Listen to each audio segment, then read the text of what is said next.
Labelled as one of the greatest wartime acts of cruelty against Australians, the Sandakan Death March saw 1,800 Aussie troops trek through the thick of Borneo's jungles. Starving and weak from torture, our soldiers were forced to walk the 9-day route carrying heavy bags and surviving on only enough rations for 4 days. Of the 1,800 men who left, only 6 survived. This year, the Mark Hughes Foundation is following in the footsteps of these great heroes. Lynette, you've heard this story, no doubt, many times. You and Billy are great friends.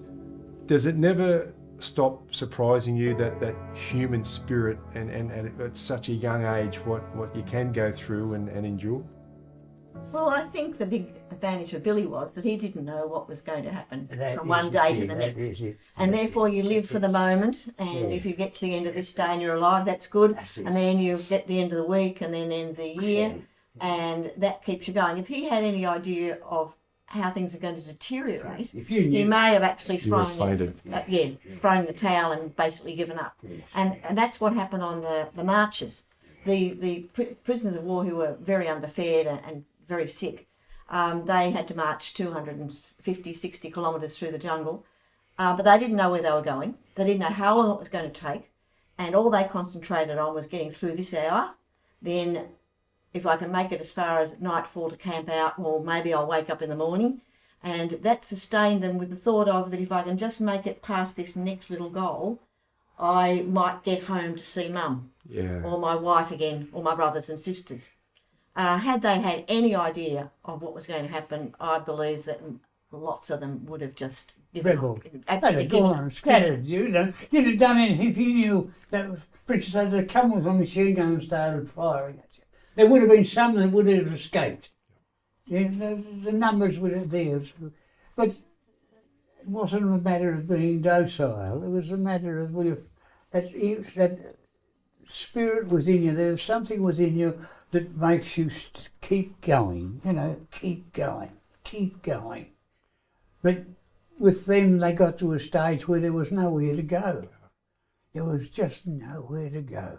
Well, to survive, you needed a mate. If you didn't have a mate, it was really difficult, because prisoners would get dysentery and then they get a malaria and they wouldn't be able to eat, and you need the mate to bring you the food and make you eat it.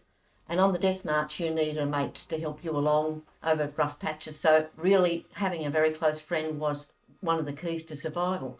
Just needed one. Yep.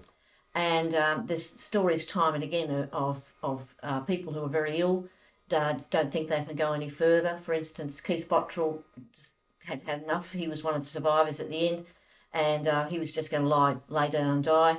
And his friend Richie Murray came and ginned him up and said, "You can't lie there, you're going to die," and got him up. If that didn't happen and you sat at the wayside, the killing squad would come along and finish you off.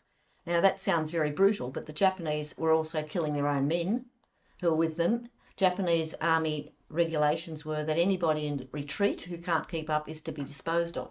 So the Japanese killed their own men with the same impunity as they killed the prisoners of war. Then the reverse sort of story happened when Richie Murray was with the group, with Bottrell, just a small group of 4. They stole some food. Japanese found out and Murray took the blame. Now that's really self-sacrifice. The Japanese lined everybody up and wanted to know who'd stolen this food, and they were in 2 lines, and Keith was behind Murray and said, "Don't move, they can't shoot us all." Because Murray was older and wiser and he realised they could, and so he stepped forward and he said, "I stole the food," and took the rap. And for that the Japanese murdered him.